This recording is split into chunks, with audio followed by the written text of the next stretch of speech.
ঐকমত্যের ভিত্তিতে স্বাক্ষরিত জুলাই জাতীয় সনদ অক্ষরে অক্ষরে বাস্তবায়নে প্রতিশ্রুতিবদ্ধ বিএনপি।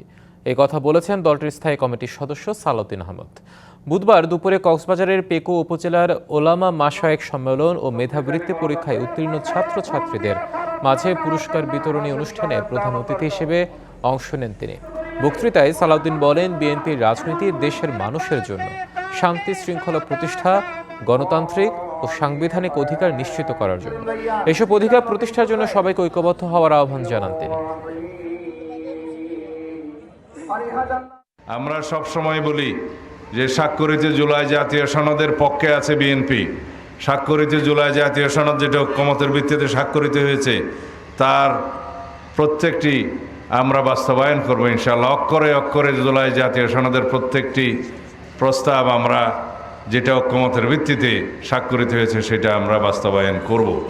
কিন্তু জুলাই সনদের বাইরে আমাদের কোনো বক্তব্য নাই।